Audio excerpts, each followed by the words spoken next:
Hamlet, Prince of Denmark, by William Shakespeare. A room in the state of the castle. Enter King Claudius, Queen Gertrude, Hamlet. Though yet of Hamlet, our dear brother's death, the memory be green, and that it us be fitted to bear our hearts in grief, and our whole kingdom to be contracted in one brow of woe.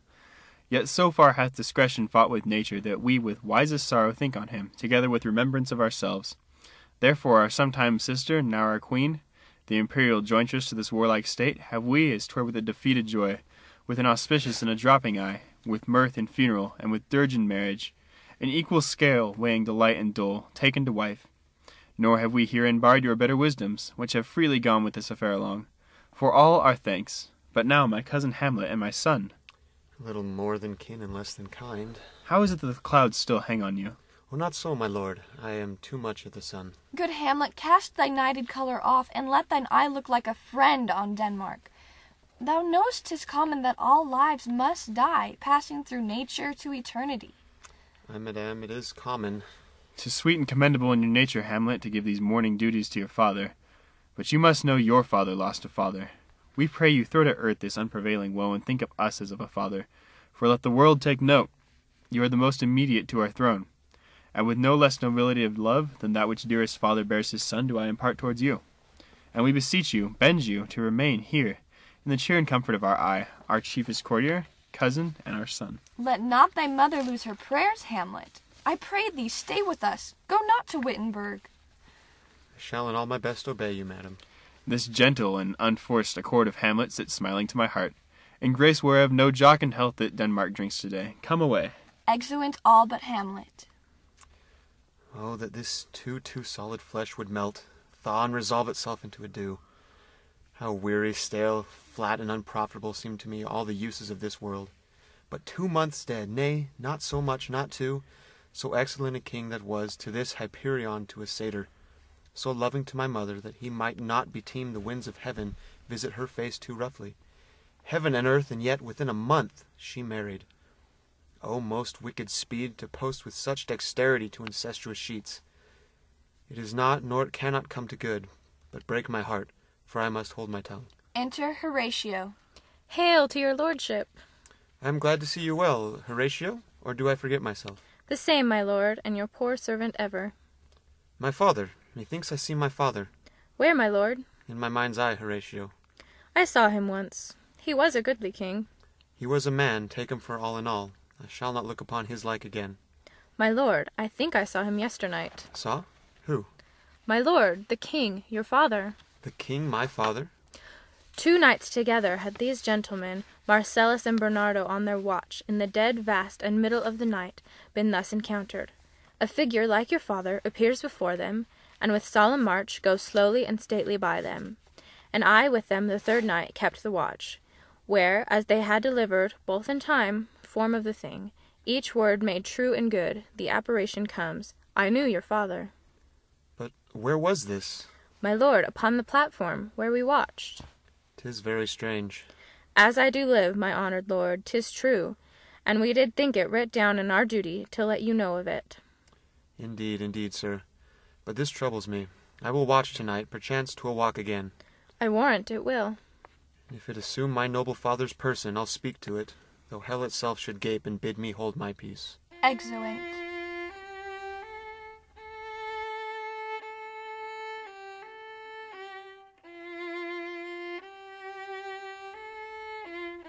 The platform.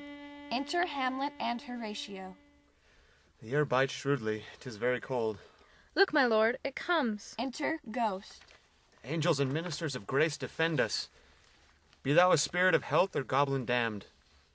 Bring with thee airs from heaven or blasts from hell. Be thy intents wicked or charitable. Thou comest in such a questionable shape that I will speak to thee. I'll call thee Hamlet, king, father, royal Dane. Oh, answer me! Ghost beckons Hamlet. It beckons you to go away with it, as if it some impartment did desire to you alone. But do not go with it. It will not speak, then I will follow it. Do not, my lord. Why? What should be the fear? I do not set my life in a pin's fee, and for my soul, what can it do to that, being a thing immortal as itself? It waves me forth again, I'll follow it. Exeunt.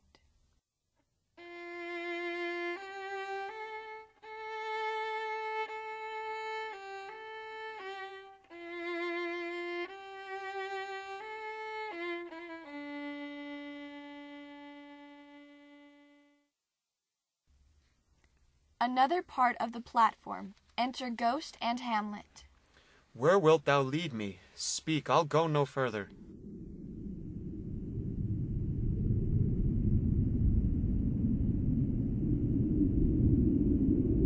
Mark me. I will. My hour is almost come when I to sulphurous and tormenting flames must render up myself. Alas, poor ghost. Pity me not, but lend thy serious hearing to what I shall unfold. Speak, I am bound to hear. So art thou to revenge when thou shalt hear. What? I am thy father's spirit, doomed for a certain term to walk the night, and for the day confined to fast and fires, till the foul crimes done in my days on Asia are burnt and purged away, if thou didst ever thy dear father love. Oh God. Revenge is foul and most unnatural murder. Murder? Murder most foul, as in the best it is. But this most foul, strange, and unnatural. 'Tis given out that sleeping in my orchard a serpent stung me, so the whole ear of Denmark is by a forged process of my death rankly abused. But know, thou noble youth, the serpent that did sting thy father's life now wears his crown. My prophetic soul, my uncle. I, that incestuous, that adulterate beast, with witchcraft of his wit, with traitorous gifts, O wicked wit gifts, that have the power to so to seduce one to his shameful lust, the will of my most seeming virtuous queen. O Hamlet, what a falling off was there! Fare thee well at once, the glowworm shows the maddened near, and begins to pale his uneffectual fire. Adieu, Hamlet, remember me. Exit Ghost. Oh, all you host of heaven, O earth! What else, and shall I couple hell, O fie? Hold my heart, and you, my sinews, grow not instant old, but bear me stiffly up. Remember thee, I, thou poor ghost, while memory holds a seat in this distracted globe, remember thee. Enter Horatio. How is't, my noble lord? Oh, wonderful. Good, my lord, tell it. No, you'll reveal it. Not I, my lord, by heaven. How say you, then? Would heart of man once think it, but you'll be secret? Ay, by heaven, my lord. Nay, but swear it. In faith, my lord, not I. Upon my sword. Swear. Aha, boy, sayest thou so? Consent to swear. Propose the oath, my lord. Never to speak of this that you have seen. Swear by my sword. Swear. Rest, perturbed spirit. Horatio swears. So, gentlemen, with all my love I do commend me to you, and what so poor a man as Hamlet is may do, to express his love and friending to you. God willing shall not lack. Let us go in together, and still your fingers on your lips, I pray. The time is out of joint, O cursed spite that ever I was born to set it right. Nay, come, let's go together. Exeunt.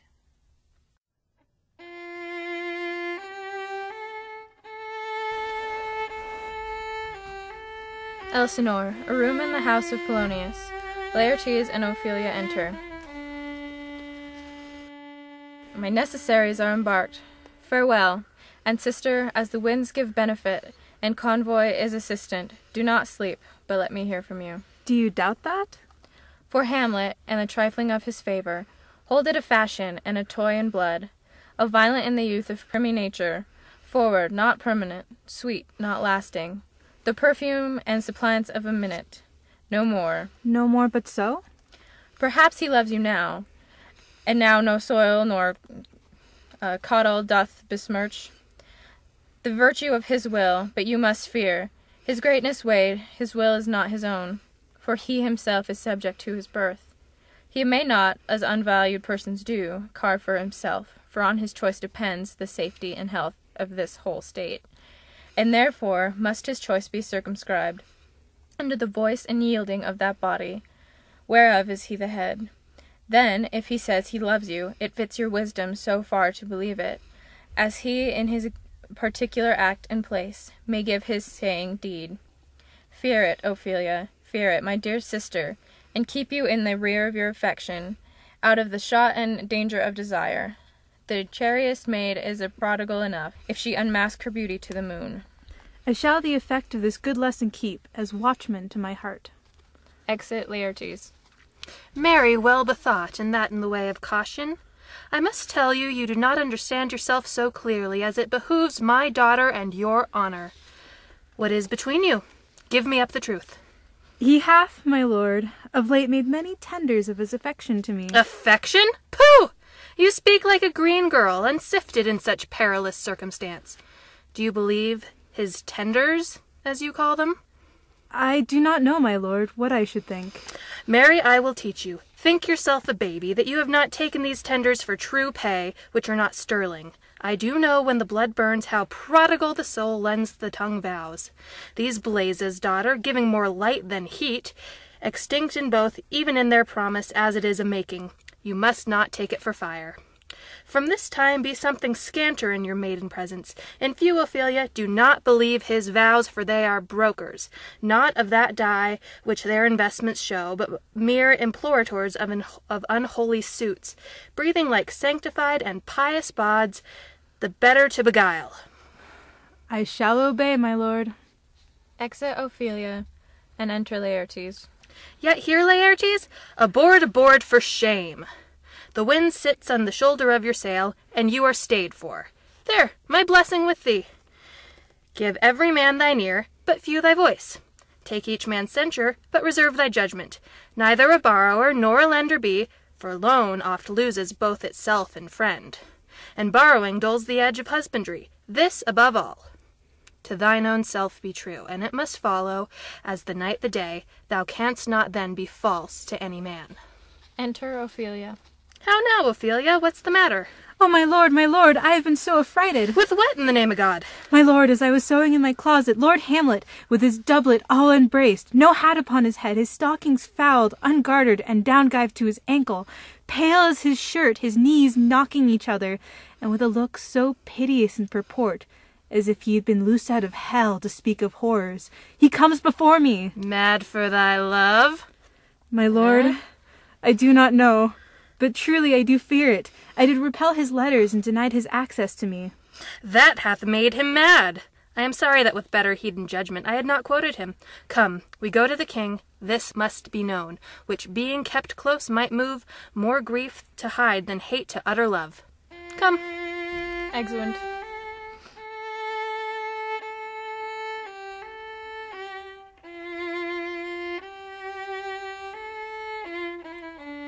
Act 2. A room of state in the castle. Enter Gertrude, Claudius, and Polonius. My liege and madam, I will be brief. Your noble son is mad. Mad I call it, for to define true madness, what is it to be nothing else but mad? More matter with less art. Madam, I swear I use no art at all. That he is mad, 'tis true, 'tis pity. Mad let us grant him then, and now remains that we find out the cause of this effect. I have a daughter, while she is mine, who in her duty and obedience mark, hath given me this. O dear Ophelia, I am ill at these numbers. I have not art to reckon my groans, but that I love thee best. O most best believe it. Adieu. Thine evermore, most dear lady, while this machine is to him, Hamlet. But how hath she received his love? When I had seen this hot love on the wing, I prescripts gave her, that she should lock herself from his resort, admit no messengers, receive no tokens, which done, she took the fruits of my advice, for he, repulsed, took a short tale to make, fell into a sadness, then into a fast, into the madness wherein now he raves, and we all mourn for.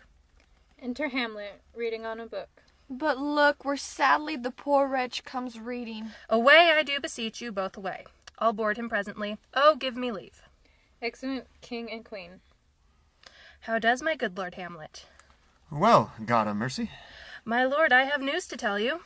And my lord, I have news to tell you. When Roscius was an actor in Rome... The actors are come hither, my lord. Buzz, buzz. The best actors in the world, either for tragedy, comedy, history, pastoral, comic, historical, pastoral, tragical, historical, tragical, comical, historical, pastoral, scene individual, or poem unlimited. O Jephthah, judge of Israel, what treasure hadst thou? What treasure had he, my lord? Why, one fair daughter, and no more, the which he loved passing well. Though this be madness, there is a method in't. I will leave him and suddenly contrive the means of meeting between him and my daughter. Exit. That tedious old fool. What ho, Horatio? Enter Horatio. Here, sweet lord, at your service. Horatio, thou art e'en as a just man as ere my conversation coped withal. There is a play tonight before the king, and one scene of it comes near the circumstance which I have told thee of my father's death. I prithee, when thou seest that act afoot, even with the very comment of thy soul, observe my uncle, if his occulted guilt do not itself unkennel in one speech. It is a damned ghost that we have seen, and my imaginations are as foul as Vulcan's stithy. Give him heedful note, for I mine eyes will rivet to his face, and after we will both our judgments join in censure of his seeming. Well, my lord, if he still aught the whilst this play is playing, and 'scape detecting, I will pay the theft. They are coming to the play. I must be idle. Get you to a place. Trumpets and noise for a play occurring and ending. Oh, good Horatio, I'll take the ghost's word for 1,000 pounds. Didst perceive? Very well, my lord. And upon the talk of poisoning? I did very well note him. Aha!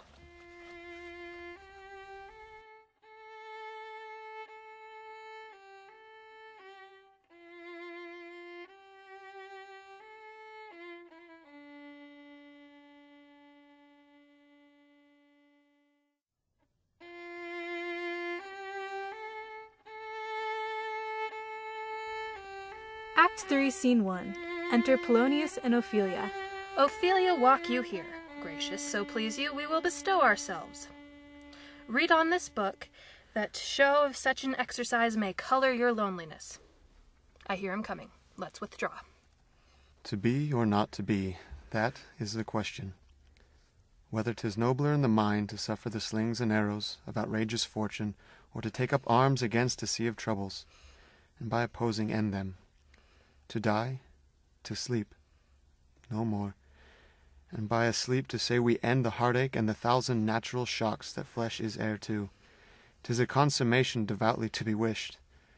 To die, to sleep, perchance to dream. Aye, there's the rub. For in that sleep of death, what dreams may come, when we have shuffled off this mortal coil, must give us pause. There's the respect that makes calamity of so long life. For who would bear the whips and scorns of time, the oppressor's wrong, the proud man's contumely, the pangs of despised love, the law's delay, the insolence of office, the spurns, the patient merit of the unworthy takes, when he himself might his quietus make with a bare bodkin? Who would these fardels bear, to grunt and sweat under a weary life, but that the dread of something after death, the undiscovered country, from whose bourne no traveller returns, puzzles the will, and makes us rather bear those ills we have than fly to others that we know not of. Thus conscience does make cowards of us all, and thus the native hue of resolution is sicklied o'er with the pale cast of thought, and enterprises of great pith and moment with this regard their currents turn awry, and lose the name of action. Soft you now, the fair Ophelia. Nymph, in thy orisons be all my sins remembered. Good my lord, how does your honour for this many a day? I humbly thank you. Well. My lord, I have remembrances of yours that I have longed long to redeliver. I pray you, now receive them. I did love you once. Indeed, my lord, you made me believe so. You should not have believed me, for virtue cannot so inoculate our old stock, but we shall relish of it. I loved you not. I was more the deceived. Get thee to a nunnery. Why wouldst thou be a breeder of sinners? I am myself indifferent honest, but yet I could accuse me of such things that it were better my mother had not borne me. I am very proud, revengeful, ambitious, with more offences at my beck than I have thoughts to put them in, imagination to give them shape, or time to act them in. What should such a fellow as I do, crawling between earth and heaven? We are errant knaves all, believe none of us. Go thy ways to a nunnery. Go to, I'll no more on it. It hath made me mad. I say we'll have no more marriages. Those that are married already, all but one, shall live. The rest shall keep as they are. To a nunnery, go. Exit. Oh, what a noble mind is here o'erthrown! And I, of ladies most deject and wretched, that sucked the honey of his music vows, now see that noble and most sovereign reason, like sweet bells jangled, out of tune and harsh, that unmatched form and feature of blown youth, blasted with ecstasy. Oh, woe is me, to have seen what I have seen, see what I see.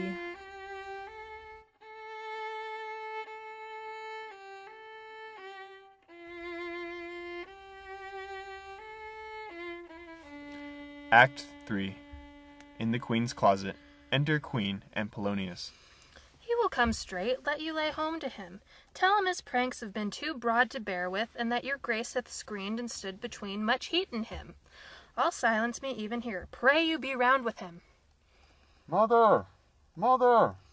Mother! I'll warrant you, fear me not. Withdraw, I hear him coming. Polonius hides behind the arras. Enter Hamlet. Now, mother, what's the matter? Hamlet, thou hast thy father much offended. Mother, you have my father much offended. Come, you answer with an idle tongue. Come, and sit you down.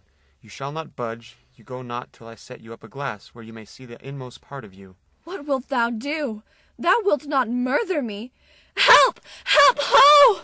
What? Ho! Help! Help! Help! How now, a rat? Dead for a ducat, dead! Makes a pass to the arras and kills Polonius. I am slain. Oh me, what hast thou done? Nay, I know not. Is it the king? Oh, what a rash and bloody deed this is. A bloody deed, almost as bad, good mother, as kill a king and marry with his brother. What have I done that thou darst wag thy tongue in noise so rude against me? Look here upon this picture, and on this, the counterfeit presentment of two brothers. This was your husband. Look you now what follows. Here is your husband, like a mildewed ear, blasting his wholesome brother. Have you eyes?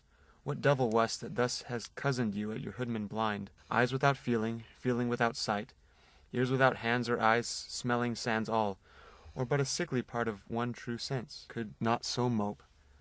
O shame, where is thy blush? Oh, Hamlet, speak no more. Thou turn'st mine eyes into my very soul, and there I see such black and grain spots as would not leave their taint. Nay, but to live in the rank sweat of an enseamed bed, stewed in corruption, honeying and making love over the nasty sty, a murderer and a villain, a slave that is not 20th part of the tithe of your precedent, lord. Oh, speak no more! These words like daggers enter into my ears. No more, sweet Hamlet! Enter the ghost in his nightgown. A king of shreds and patches.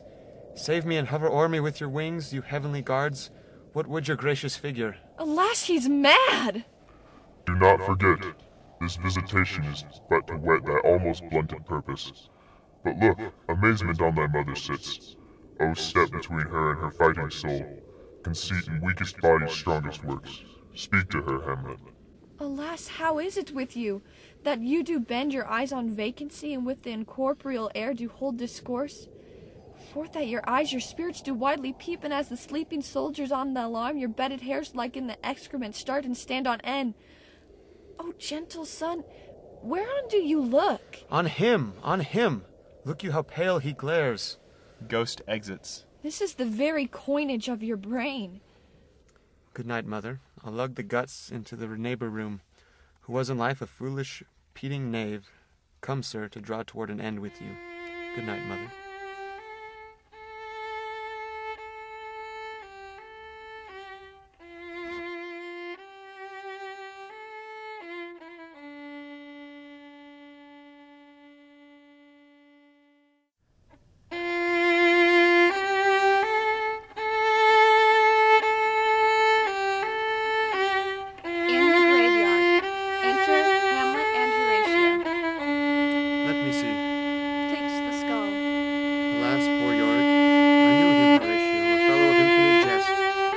Excellent fancy, did for me on his back 1,000 times.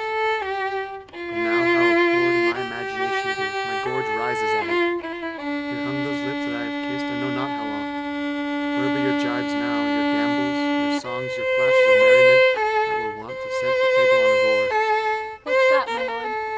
Dost thou think Alexander looked o'er this fashion in the earth, Even so. and smelt so? Puts down the skull. Even so, my lord. But soft, aside. Here comes the king. Enter priest with coffin and funeral procession. King, queen, and Laertes enter. The queen, the courtiers, who is this they follow? And with such main of rights, as doth betoken the course they follow, did, with desperate hand, fordo its own life. 'Twas of some estate, couch we a while and mark. Lay her in the earth, and from her fair and unpolluted flesh may violets spring. I tell thee, churlish priest, a ministering angel shall my sister be, when thou liest howling. What? The fair Ophelia? Sweet to the sweet, farewell, scatters flowers. I'd hoped thou should have been mine Hamlet's wife. I thought thy bride had to bedeck, sweet maid, and not to have strewed thy grave. Oh, treble woe, fall 10 times treble on that cursed head, whose wicked deed thy most ingenious sense deprived thee of. Hold off the earth awhile, till I have caught her once more in mine arms. Leaps in the grave. What is he whose grief bears such an emphasis? The devil take thy soul. Grapples with him. Thou prayest not well. I prithee, take thy fingers from my throat. Pluck them asunder. Hamlet! Hamlet! Why, I will fight with him upon this theme until my eyelids no longer wag. Oh, my son, what theme? I loved Ophelia. Oh, he is mad, Laertes. For the love of God, forbear him. Swounds, show me what thou'lt do. Would weep, would fight, would fast, would tear thyself, would drink up Essel, eat a crocodile? I'll do it. Dost thou come here to whine, to outface me with leaping in her grave? Be buried quick with her, and so will I. This is mere madness, and thus a while the fit will work on him. Hear you, sir, what is the reason that you use me thus? I loved you ever. I pray thee, good Horatio, wait upon him. Exit Horatio. Strengthen your patience in our last night's speech. We'll put the matter to the present push. Good Gertrude, set some watch over your son. Exeunt.